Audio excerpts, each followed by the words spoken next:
Inilah pengacara kondang tahun 2024. Kondang pintar dan viral.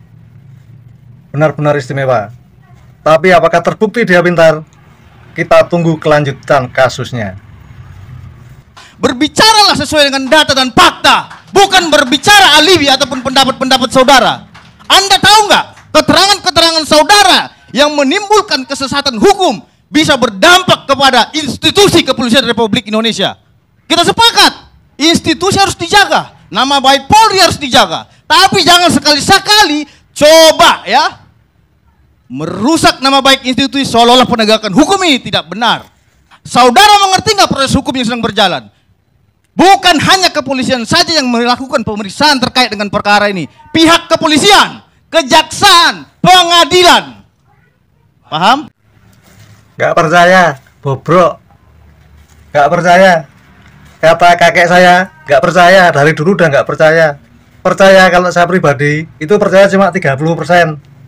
Melakukan perbuatan tersebut dengan secara bersama-sama memukuli korban dengan menggunakan bambu dan menusuk dan membacok korban dengan menggunakan senjata tajam jenis samurai yang mengakibatkan kedua korban di jalan flyover jembatan Talun Kepompongan Cirebon seolah-olah kedua korban tersebut dari keterangan para pelaku juga sebelumnya membunuh korban saudara Vina tersebut. Para pelaku telah memperkosa secara bergantian. Itu BAP Bapak Rudiana pada tanggal 31 Agustus 2016 pukul 18.30. Ya, sekarang begini. Misalnya saudara Liga Akbar, dia dengan terang benderang menyampaikan apa yang dia lihat, apa yang dia alami, apa yang dia ketahui, dan dia mengatakan bahwa benar ada pembunuhan. Kok tiba-tiba sekarang dia mengatakan itu tidak? Lalu kemudian dia mengatakan dia dibujuk, disuruh, dipengaruhi.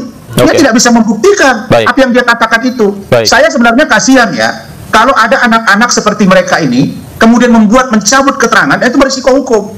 Berisiko hukum. Jadi jangan gara-gara, maaf ya, kita ini lawyer, jangan gara-gara ada pengacara, itu bukan Bang Nicholas ini. Ya, jangan gara-gara kita mau nebeng di TV, kita mau tampil di depan publik, lalu kemudian kita gotong-gotong ini anak gitu.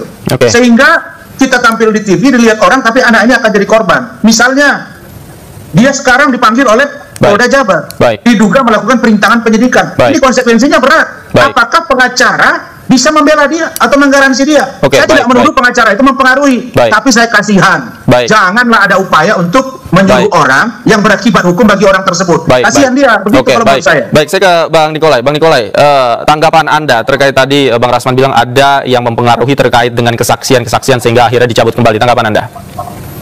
Aku mau tanya lagi ke adikku Rasman Nasution ya. Siap.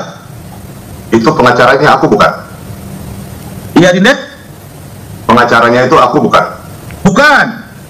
Itu karena abang lah kan pengacara yang cabut keterangan bukan klien abang, Bang. Ya, itu satu dulu, itu yang mantap. Aku. Berita acara pemeriksaan itu yang diperiksa siapa? Bapak Rudiana. Oke, Rudiana. Iya. Rudiana itu saya saudara PH-nya nggak? Saya bacain dulu, Pak. Saya bacain. Tunggu dulu. Saudara PH Rudiana nggak? Bukan, di sini semua ada tusukan. Tiba-tiba dirubah, tidak ada tusukan di situ hasil visum. Itu namanya rekayasa. Kalau keterangan orang, pendapat orang itu sah-sah saja dia menerangkan itu pribadinya. Namanya juga saksi. Ya apa yang dia ketahui. Ingat loh, saksi itu tidak harus melihat. Ada juga yang nama testimoni di auditu. Ngerti nggak apa itu artinya? Testimoni di auditu, Pak, supaya saya ngerti, Pak. Kan seorang kampung, Pak. Anda seorang pengacara, baru saya tanya testimoni di auditu nggak ngerti. Saksi itu banyak, Ibu. Ya, ada saksi fakta, ya. Ada saksi verbalisan, ya. Ada testimoni di auditu. Nah, artinya begini, ingat Ibu ya.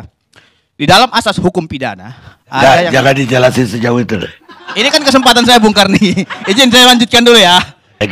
Saya lanjutkan dulu, Bung Karni. Ya, tapi jangan kayak kita mengajar publik kuliah. Bukan, Bung Karni. Artinya apa? Enggak apa-apa, Pak. Saya sangat kesal sekali ketika adanya ketidakbenaran. Gini. Gitu loh. Ketika Anda menanyakan bahwa dari 5 mana yang rekayasa? Iya. Bukan, BAP itu bukan bukti. Bukan, kan BAP bukan bukti. Anda mengerti nggak? Dia yang katakan bukti. Dia menuduh Rudiana itu rekayasa. Itu Pak. Bung Karni, Saksinya. iya. Kesaksiannya rekayasa. Iya, Bung Karni dia mengatakan dari BAP. Sedangkan BAP bukan alat bukti. Iya Pak, tetapi walaupun tidak jadi Ngerti nggak, bukti, Ibu? tetapi dakwaan itu Oke plek-ketik lah. plek seperti Karena BAP. saya kasihan terhadap Ibu ini. Oke lah, saya kasihan terhadap Ibu. BAP-nya tuh dakwaan itu. Ibu, saya tadi plek-ketik udah menjelaskan sesuai dengan pasal 184. Ya. Yang dikatakan keterangan saksi, bukan BAP, keterangan saksi itu baru dikatakan sebagai bukti yang sah ketika dia telah memberikan keterangan di muka pengadilan dan disumpah di pengadilan, di bawah sumpah. Paham ya? Kalau BAP itu hanya catatan, bisa berubah-berubah, ada tambahan nggak? Ada revisi lagi nggak? Silakan sah-sah saja.